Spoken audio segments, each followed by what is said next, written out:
നമസ്കാരം. പുതിയ വീഡിയോയിലേക്ക് സ്വാഗതം. 2025 തുടക്കം മുതൽ തന്നെ നിരവധിയായിട്ടുള്ള കൊലപാതകങ്ങളും കുടുംബ വഴക്കുകളും മാത്രമാണ് കേരളത്തിൽ അങ്ങോളം ഇങ്ങോളം കണ്ടുവരുന്നത്. വൃദ്ധസദനങ്ങളുടെ എണ്ണം ഈ കേരളത്തിൽ കൂടിക്കൊണ്ടിരിക്കുന്നു. അതിനെതിരെ നിരവധിയായിട്ടുള്ള വിമർശനങ്ങൾ കേൾക്കുന്നതൊക്കെ സ്വാഭാവികമായിട്ടും നമ്മൾ കണ്ടുവരുന്നതാണ്. വൃദ്ധസദനങ്ങളെ വിമർശിക്കുന്ന ആളുകളോട് ഒന്ന് ചോദിക്കട്ടെ.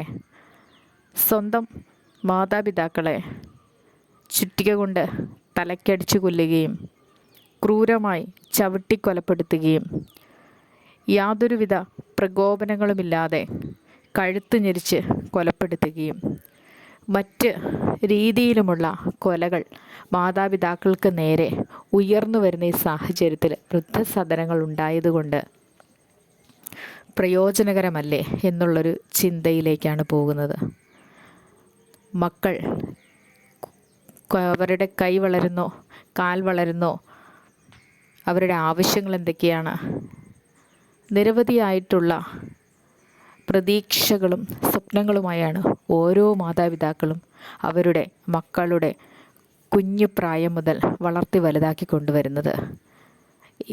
പണ്ട് കാലങ്ങളിലുള്ള മാതാപിതാക്കളെക്കാൾ വ്യത്യസ്തമായി എന്ത് ആവശ്യങ്ങളും നടത്തിക്കൊടുക്കുന്ന ഒരു യുവ മാതാപിതാക്കളിലേക്ക് ഇന്ന് മാറിക്കഴിഞ്ഞിരിക്കുന്നു. മക്കളുടെ ആവശ്യങ്ങൾക്ക് ഒന്നിനും ഒരെതിരുമില്ല. എല്ലാം നടത്തിക്കൊടുക്കുന്നതിനുള്ള സാമ്പത്തിക സ്ഥിതിയിലേക്ക് പല മനുഷ്യരും മാറിക്കഴിഞ്ഞു. മാതാപിതാക്കളുടെ കഷ്ടപ്പാടുകളെക്കുറിച്ച് യാതൊരുവിധ ധാരണകളുമില്ലാത്ത ബാല്യങ്ങളാണ് ഇന്നുള്ളത്. എന്തും ആവശ്യപ്പെട്ടാൽ അത് നടത്തിക്കൊടുക്കുമെന്നുള്ളത് കൊണ്ട് തന്നെ അവരുടെ കഷ്ടപ്പാടിൻ്റെ വിലയൊന്നും മക്കൾ ശ്രദ്ധിക്കാറേയില്ല, മക്കളെ അറിയിക്കാറുമില്ല. ഇത്തരുണത്തിൽ മക്കൾ യാതൊരുവിധ ലക്ഷ്യബോധവുമില്ലാതെ വളർന്ന് മുമ്പോട്ട് പോകുന്ന സാഹചര്യങ്ങളിലാണ് മാതാപിതാക്കളെ ഉപദ്രവിക്കാനും കൊലപ്പെടുത്താനും അവരൊക്കെ ഒരു ശല്യമാണെന്നുള്ള തോന്നലും ഉണ്ടാവുന്നത്. മാതാപിതാക്കളെ വേണ്ടെന്ന് തോന്നിയാൽ ഒന്ന് ഓർത്തുകൊള്ളുക, അവരെ സംരക്ഷിക്കാൻ നിരവധി സ്ഥാപനങ്ങളുണ്ട്.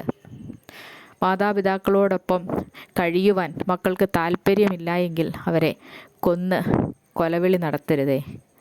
മാതാപിതാക്കളോടുള്ള സ്നേഹവും വാത്സല്യവുമൊക്കെ നിങ്ങൾക്ക് കുറഞ്ഞു എന്ന് തോന്നിയാൽ ഏതെങ്കിലും വൃദ്ധസദനങ്ങൾ വളരെ നല്ല രീതിയിൽ പ്രവർത്തിക്കുന്നവ ഇന്ന് കേരളത്തിലുണ്ട്. നിങ്ങൾ അവരെ ശരിയായ രീതിയിൽ സംരക്ഷിക്കുന്നതിനായി മാതാപിതാക്കളെ വൃദ്ധസദനങ്ങൾക്ക് വിട്ടുകൊടുത്തേക്കുക. വൃദ്ധസദനങ്ങളോട് ഒരു കാലം വരെയും വിയോജിപ്പും എതിർപ്പും ഉണ്ടായിരുന്നു. ഇന്ന് ചിന്തിക്കുന്നത് മാതാപിതാക്കളുടെ ജീവന് ഭീഷണിയാകുന്ന മക്കളോടൊപ്പം താമസിക്കുന്നതിനേക്കാൾ എത്രയോ ഭേദമാണ് വൃദ്ധസദനങ്ങളിൽ സമാധാനവും സന്തോഷവുമായുള്ള ജീവിതം.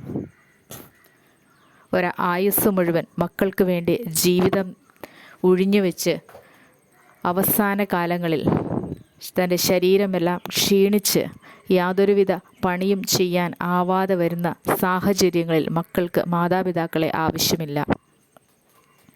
ഒരു ഘട്ടം വരെയും മക്കളെ വളർത്തുന്നതിന് വേണ്ടി തങ്ങളുടെ ജീവിതം ഒഴിഞ്ഞു വെക്കുന്നു. ശേഷം ഭവനം പണിയുന്നതിനും ഭവനത്തിൻ്റെ കടബാധ്യതകൾ തീർക്കുന്നതിന് വേണ്ടിയും മക്കളുടെ വിവാഹത്തിന് വേണ്ടിയും മക്കളുടെ പഠനത്തിന് വേണ്ടിയുമൊക്കെ മാതാപിതാക്കൾ അവരുടെ ജീവിതവും അവരുടെ അധ്വാനവും അവരുടെ സമ്പത്തുമെല്ലാം മാറ്റിവെച്ച് ജീവിതം കളയുന്നത് കാണാം. മക്കൾക്ക് വേണ്ടി ഒരുപാടൊന്നും സമ്പാദിച്ച് നേടിക്കൊടുത്തതുകൊണ്ട് ഇന്നത്തെ തലമുറകൾ നന്നാവണമെന്നില്ല. മക്കൾക്കുള്ളത് കരുതിക്കോട്ടെ, സമ്പാദിച്ചു കൊള്ളട്ടെ, നിങ്ങളുടെയൊക്കെ ജീവിതം ജീവിച്ചു തീർക്കുക. മക്കൾക്ക് വേണ്ടി ജീവിച്ച് ശരീരമെല്ലാം എല്ലും തോലുമായി പല മാതാപിതാക്കളും കരഞ്ഞ് നിലവിളിച്ച് ദുഃഖങ്ങൾ പങ്കുവയ്ക്കുന്നത് കേൾക്കാൻ സാധിച്ചിട്ടുണ്ട്. ചില മക്കളൊക്കെ മാതാപിതാക്കളെ ഇവിടെ ഉപേക്ഷിച്ച് വിദേശ നാടുകളിലേക്ക് കടന്നു കളഞ്ഞു. ഒരു ഫോൺ കോളിൽ മാത്രം വല്ലപ്പോഴുമൊക്കെ ഒതുക്കി അവരവരുടെ ജീവിതം സന്തോഷവും സുഭിക്ഷവുമായി ജീവിക്കുന്നു. അതൊക്കെ പൊയ്ക്കോട്ടെ, മാതാപിതാക്കൾ കൂടെ താമസിക്കുന്നതിൽ താല്പര്യമില്ല, അവരൊരു ശല്യമായി മാറുന്നുവെങ്കിൽ ഒരിക്കലും അവരെ കൊലപ്പെടുത്താൻ ശ്രമിക്കരുതേ. വൃദ്ധസദനങ്ങളിലേക്ക് ഏൽപ്പിക്കുക. അവിടെ സുരക്ഷിതമായിരിക്കും. ഇന്നത്തെ തലമുറകൾ നശിച്ചുകൊണ്ടിരിക്കുന്ന കാഴ്ചകളാണ് നിത്യവും കണ്ടുകൊണ്ടിരിക്കുന്നത്. എത്ര മാതാപിതാക്കളെ കൊലപ്പെടുത്തുന്നു. വളരെ ദാരുണകരമാണിത്.